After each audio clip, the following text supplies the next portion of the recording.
that LeBron is still viewed by over half the NBA's general managers. If you had a winner-take-all game, it's a Game 7, who would you take? Who would you take as the player in a Game 7, a winner-take-all, and LeBron for half the general managers was at least half would be the guy. So I'm going to give you my 10. Who would be my 10 through 1, my 10 guys I would take a Game 7? I would start with Jason Tatum of the Celtics, and the reason I think he's still ascending, he's a little inconsistent sometimes, a little bit with his shooting, but he was the second leading scorer in the fourth quarter in the playoffs this year behind only Kevin Durant. So the thing I like about him, he is never reluctant late in games. He's a very aggressive kid who is always willing to take the shots. I'd put him, this shows you how many good players we have when he's 10. 9 would be Donovan Mitchell, who can play both ends of the floor. You know, the last 2 years in the playoffs, he's the leading scorer, 34 a game. When Mike Conley got hurt and they really relied on Donovan Mitchell's offense, he delivered. Rudy Gobert doesn't score much either. So it's pretty impressive when everybody in the arena knows it's Donovan Mitchell. I thought he had an amazing postseason this year. I put Damian Lillard at 8 because I think he's a better pure shooter than Donovan Mitchell, but he's not as good a defender. He has been great in clutch games. Dame is 4-1 in games 6 or 7 in his career. He is next to Steph Curry, or maybe better than Curry, the best clutch player. Now, he's going to give a lot up on the defensive end. He's small, not much of a defender. So I put Harden at 7, a little bigger athlete.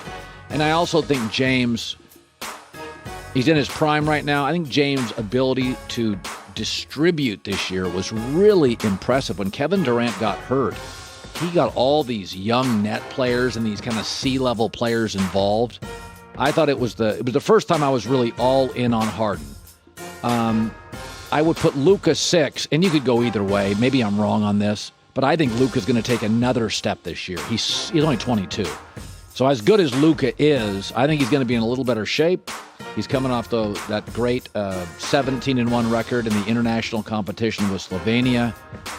And I think he'll be an even better player this year, whereas Harden, I think we've seen the best of James.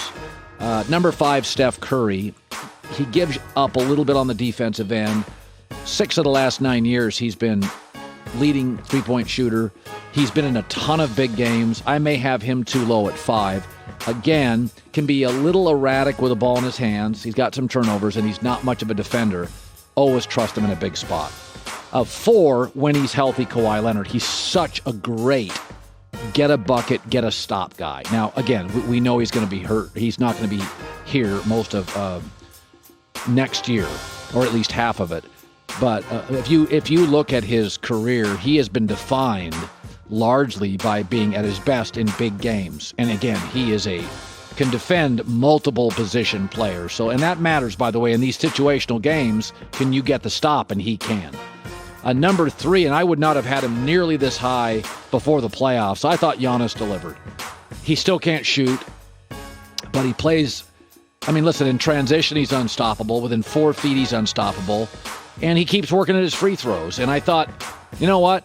I've never thought of him as clutch per se, but he's got such a unique personality. He's totally unbothered by the noise. He just doesn't care. And I love that about him, so I'd put him at 3. I think I'd put LeBron at 2.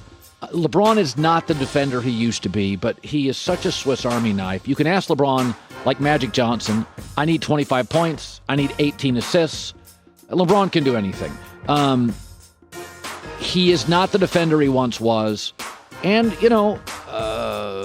would he be around for a game 6 or 7? There are these injuries things now I am thinking about with LeBron.